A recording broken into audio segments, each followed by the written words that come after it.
Hello and welcome to the Groomsmen. My name is Adam, and I'll be your host today. I'm sure you know by now, but we're going to be using the new, soon-to-be-dropped scent, soap, splash, EDP, balm, whatever else from Elysian soap, which is Atlas, because it's based on Atlas cedar. We'll talk about that more in a minute. I already have it whipped up for you.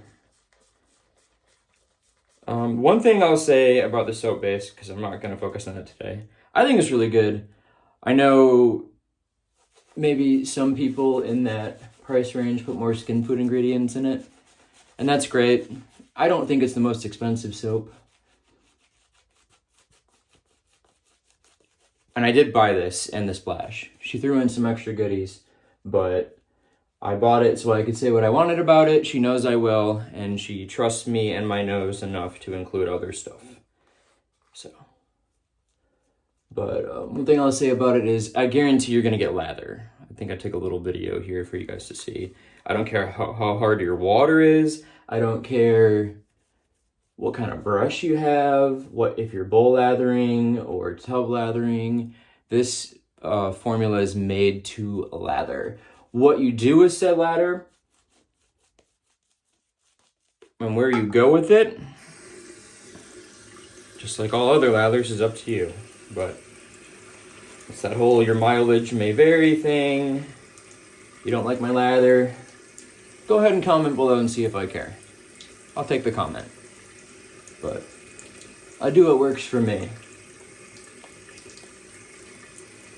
I'm more interested in a slick consistency than I am in lots of structure and peaks and all that stuff. If you want that terminology, you're going to check out, JD and Fayez. But anyways, so I don't have all the scent notes memorized, but I don't feel like I need to. So some of the ones I know they're going to be in it. We're going to spot Atlas cedar. I know there's patchouli, tonka bean, black walnut, I think raisins in there. No citruses, I know. I don't think there's any vanilla. We'll talk more about why that is in a second. I'll pop it up. Because the one thing I'm going to say that she nailed on this, she set out to do. So she wanted to feature Atlas cedar, which is one of those ingredients where cedar, you either go really heavy-handed with it and then you end up smelling like a Home Depot, or it gets overwhelmed. So finding a delicate way to feature that scent without doing those things, while, obviously still needing to add stuff like, ginger and nutmeg, there we go. There's more stuff in there without overpowering it. Very challenging. So she kind of set out to have almost, I'm gonna say, a one-note fragrance, because you can definitely still smell the spices and stuff underneath, but the prevailing scent of cedar is just riding throughout. It's kind of ironic because the whole Atlas Titan thing is that the world is being held up on his back, whereas Atlas cedar is basically crowd surfing on top of all those other ingredients from start to finish. I've already used this once. The soap, the splash, the EDP she sent me, I'll talk more about at the end. I sprayed some on before the shave. I'm going to spray some on after the shave and compare the opening to where it is. But basically, the goal was to have something like ombre leather, where if you've ever used or sprayed ombre leather, the scent of leather is dominant and prevalent throughout. There's other stuff in there that you can pick out, but from start to finish, it smells like ombre leather. And that's actually really difficult to do, I think, to have the opening in the middle and the dry down all kind of match. And maybe people be like, why would you want that? Well, if it's what you want to do, then it makes sense. So we'll talk more about that at the end. But using the Fatip Little Storto, I think. It's an open comb slant. It was a gift from Fayez. I've only used it a couple times, so this could go bad, but let's see. Off to a good start there. Really just trying to feature the Atlas products today, so I don't plan on having a big long shave. I'm not reviewing this razor, but we had the Elysian, we have the gold. We gotta get the gold of the gold, right? So that makes sense.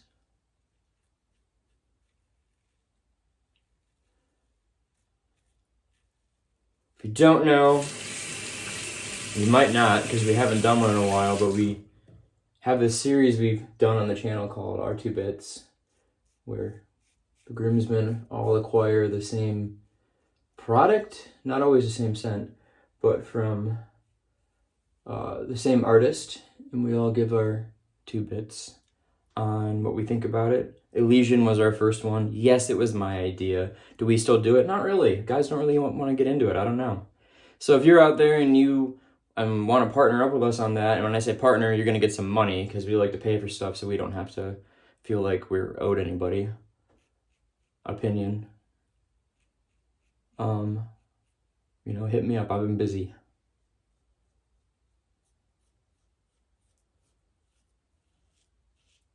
I did use a sample of the pre-shave oil Shannon from Elysian's been working on.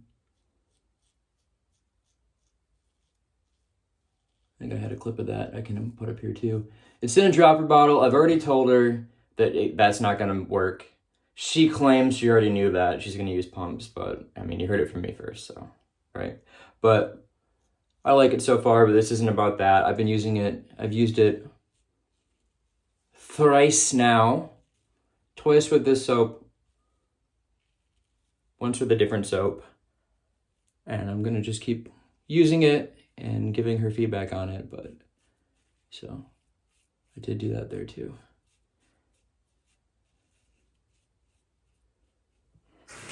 All right, one pass down. So I don't really want to talk about life or anything right now, so we're going to make this a quick one. So I'm going to just go shave, and I'll come back for just before the post shave, and then we'll talk about the EDP. So if you don't like that, too bad. That's how I feel like doing it today. All right, we're back. Great shave. My usual two and a half passes. I did some post shave. I put my witch hazel on from Thayer's, and then just put some of my Barbado on my neck. I'm trying to keep it to just the area, since I'm running low on it, that I'm prone to getting any sort of razor burn from, but no initial irritation. It's a very smooth razor, assuming you find one with good QC. All right, normally I would do this first, but we're actually going to go to the EDP real quick. So like I said, I sprayed some on this arm over 20 minutes ago, probably half an hour ago. The opening is gone. So I'm just going to compare the opening to the mid that we have here. And talk about my experience with it. So we'll just get a good amount of it on there. And I didn't double back to look at the scent notes or anything, because again, I popped them up. Anything I missed, whatever. But good projection initially here. Yeah, so the opening to the mid, the cedar is there. You can smell that there's things going on underneath it, but like I said, it's basically just like laying, like Atlas is getting a rest, and it's laying on top of everything else. So it's just kind of nice, and it stays that way throughout. Now the opening, she talked about how initially, she wanted to use Atlas cedar, but it was a little problematic because unlike other cedars, it has kind of a pissy or urine-y quality about it on its own if you use too strong.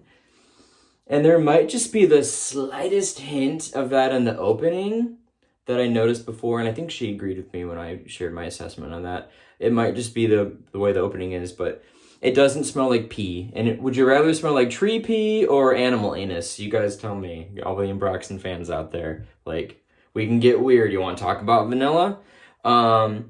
The animalic qualities, like the fecal properties, and there's none of that going on here at least, so tree pee, okay. But yeah, it's just very smooth, clean. I'll have to take her word for it because I've not been in a lot of them, but she thinks it smells like the inside of a sauna. So there's a soft, warm, delicate quality about it. It's definitely unisex, kind of in the same way that ombre leather is considered unisex, in terms of anyone could wear this, I guess. I don't think it's effeminate in any way. I don't think it's extremely masculine. Cedar goes both ways, when it comes to fragrances, really. People can kind of get afraid of it and feel like it's just so masculine, but I just feel like it's nice. She's going for kind of like a warm blankety quality. It's like, you know, I'm not gonna paint you a scenery here, but it's about to get really cold and snowy here in Michigan, and there's gonna be fireplaces on, and there's gonna be holiday stuff. So I feel like it's really good. And I wore it to my wife's Thanksgiving that we did this weekend, yesterday, in fact. And I'd had it on for a couple hours, and I walked in, and my mother-in-law says, "Oh, someone smells really good." And my wife was like, "Oh, it's definitely him," because she doesn't wear anything. She doesn't need to. I don't need to wear anything. I don't care. This is for me. I do it for me. I stopped trying to impress her with fragrances a long time ago. Yeah, that urine whatever is already dissipating. Like, I think it might even just be the alcohol aspect of the fragrance. I know she's using perfumers, alcohol or whatever nowadays. She's getting really into what she's doing, and I'm here for it. So I think before I put this on, I'm going to... the one thing I didn't grab. I said, do I have everything? Yes, I have everything. She sent me a sample of her unscented balm. I'll put that on. I'm using little dabs of it here and there. Not really a big balm guy, but it is winter. So a lot of these unscenteds, they're not really unscented.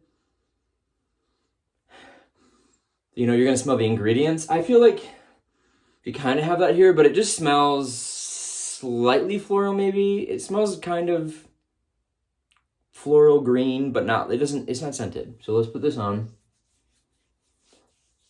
And some other ones, they actually have like an anti-scent to them where they like mask scenting. It's like the ingredients you're putting in to make them unscented are there to mask the scents of the other ingredients, but they end up masking everything. So I like to put my balms on first before I put the splash on. So do I want to say anything else about the fragrance? I really like it. I love what she's doing over there. It's Elysian. I don't know if she's dropped the soap shop from the branding. It's on the website still, but we have Elysian premium quality shave soap. I agree. I mean, 4 ounces, there's your ingredients. You can put them up there. I know she doesn't have a bunch of extra skin food stuff in it, but I don't know. It's like vitamins. How much of it are you actually getting, especially with how much stuff you're using? But whatever. I'm not here to rank soaps. That's not me. So let's get to the splash. This is the alcohol splash. I don't know if she still offers a witch hazel or not. It does have witch hazel in it, and then perfumer's alcohol, aloe vera. The snowflakes or whatever. The bubbles are kind of in the way here, Shannon. Hyaluronic acid, marshmallow root extract, vitamin E, of course, polysorbate 20, liquid germ oil plus, preservative, sweet almond oil, essential oil, and fragrance. So there we go. But I think the splashes have come a long way since the beginning. I think I can probably actually pull out. So here's, yeah, no, is that the initial? No, this is the first one. So this is how the splashes looked when they first came out. They got that pump there. That would be great. Again, I say great on a pre-shave oil, but this is where we've started and where we've come to. This is the Cherie Tobacco. This will just absolutely rock it out of there. I think the viscosity of a pre-shave oil would work better, but anyways, enough of that. Get this in the hand. But yeah, I'm into it. I bought it, and I'm glad I bought it. I think I'll use it a lot. I'm big on cedar. And I feel like it's got enough going with it, especially the splash and the soap, that it will actually pile on with my daily juice, which is Dior Homme 2020. It's got that cedar, it's got the patchouli, that's got some citruses in it. I don't know, but I'll find out, right? But I think the splash is good. I'm not getting a huge alcohol burn. That's probably because the base ingredient is, in fact, witch hazel. But yeah. All right, so that's the shave for today. As always, I'm going to call that a shave. I forget my own tagline. Thank you for watching, and we'll catch you next time.